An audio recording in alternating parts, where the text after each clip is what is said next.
Setelah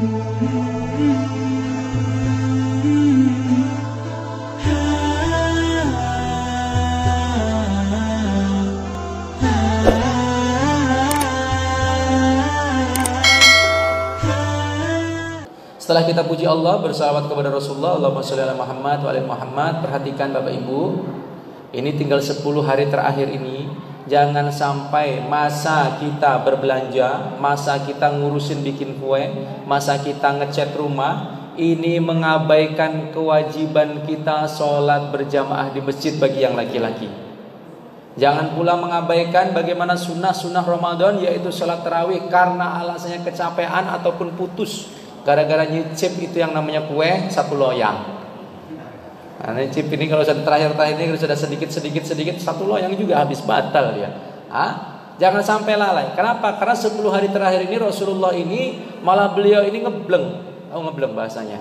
Fokus 10 hari menyingsingkan lengan bajunya berangkat ke masjid untuk itikaf.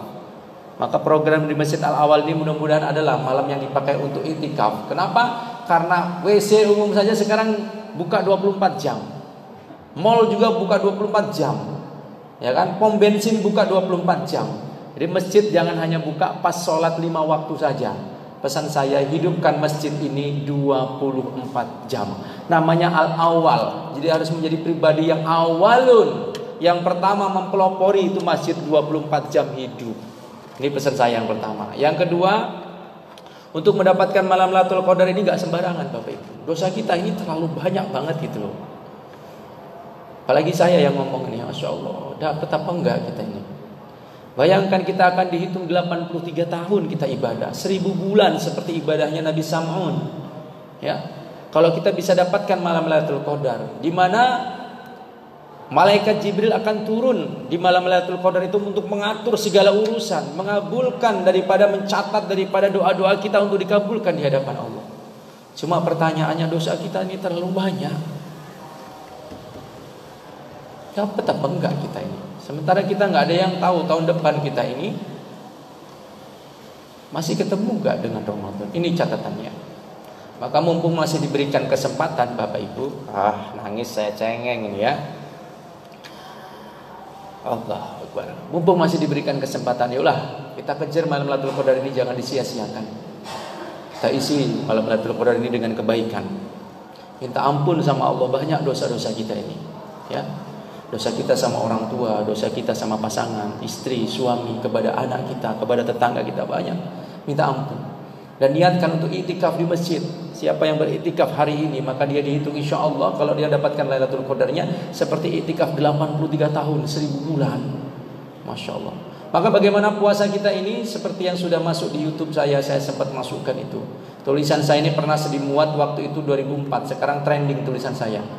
Puasa ular dan puasa ular. Raya, dengar ya mungkin ya, yang beredar di Facebook, di YouTube, di WA, ya itu salah satunya yang membuat tamsilan dulu, salah satunya 2004 itu saya juga itu tamsilan puasa ulat dan ular.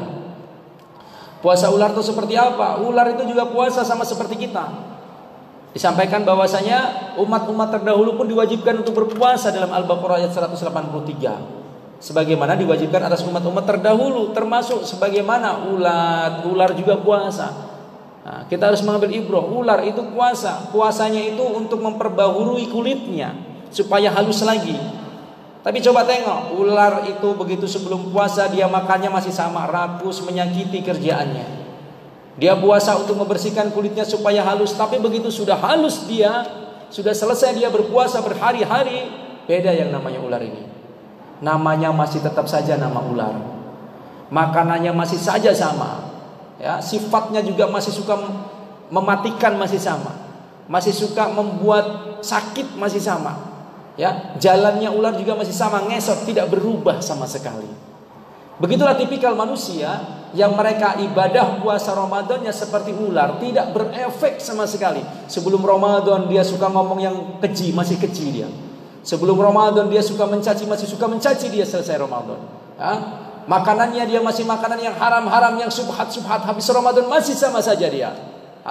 Jalannya ngesot. Jalan ngesot itu masih sama seperti jalannya orang-orang yang suka berbuat maksiat. Selesai daripada Ramadan masih saja dia ngesot ke tempat-tempat maksiat. Ini puasa ular. Tidak berubah efek hidupnya itu. Gak berubah sama sekali. Mudah-mudahan di Masjid Al-Awal ini gak ada ya. Tapi tamsilannya seperti puasa ulat. Ulat itu adalah makhluk yang sangat menjijikkan. Rakus dia. Kalau makan daun cabai aja sampai habis. Makan daun kelapa bisa habis. Makan daun pisang bisa habis. Rakus ulat ini. Sangat menjijikkan. Jalannya juga ekot terlambat pula dia. Namanya ulat. Setiap orang yang lihat geli. Coba ibu-ibu atau anak-anak gadis atau anak-anak kecil dikuasai ulat, apalagi ulat bulu, walah jingkrak nggak karuan, betul? Ketakutan, menjijikkan, menakutkan. Tapi ulat ini dia adalah hewan yang suka bertaubat. Taubatnya ini sungguh-sungguh. Ketika dia sungguh-sungguh bertaubat, dia berpuasa. Berpuluh-puluh hari dia menggantungkan dirinya menjadi kepompong, tidak makan sama sekali dia. Berubahnya total, puasanya total. Kalau ular itu, kalau dia puasa, kalau hadapannya itu masih ada makanan, masih dimakan sama dia. Itu ular. Tapi kalau ulat enggak dia jengkingkan diri dia, itu berpuasa, mati geni dia, sudah pokoknya dia pasrah saja. Terikat dia kepalanya, ngegantung dia berhari-hari. Tapi perubahannya begitu dahsyat. Ketika dia keluar dari kepompongnya, dia berubah semuanya. Namanya yang tadi ulat berubah menjadi kupu-kupu. Yang tadinya menjijikkan menjadi indah. Yang tadinya makannya itu makanan yang rakus, sekarang makannya menjadi saripati, bunga-bunga, madu, makanannya yang bersih-bersih. Ya, yang jalannya tadi ngesot, gak karu-karuan, sekarang jalannya terbang, naik pangkat. Begitulah kira-kiranya ibadah orang yang beriman di bulan Ramadan ini harus bisa merubah. Yang dulunya makanan yang haram, selesai nanti Ramadan, Syawal meraja, artinya itu meningkat, maka kita lebih baik makanannya yang halal. Kelakuannya yang suka nyakitin tetangga, istri, suami, pasangan, orang tua, anak, berubah menjadi pribadi yang lembut, mulia, mengagumkan. Diamnya dia emas, berbicaranya dia berlian. Wow, menakjubkan. Yang dulunya dia jalannya ngesot ke tempat maksiat, sekarang jalannya terbang, dia menuju ke masjid. Kenapa? Karena dia yang mengumandangkan azannya, terdengar kemana-mana.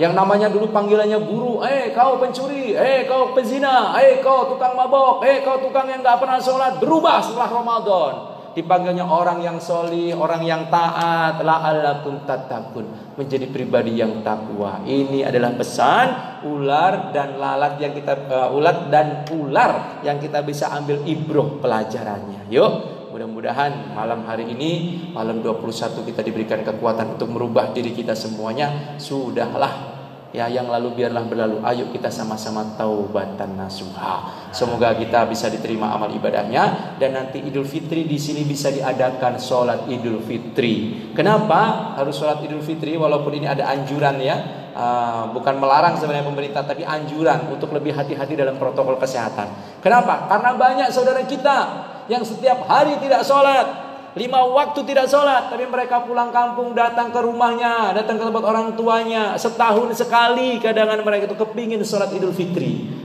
Banyak ini yang 5 waktunya nggak sholat, tapi pas Idul Fitri kepingin sholat, masa yo dilarang juga begitu kan?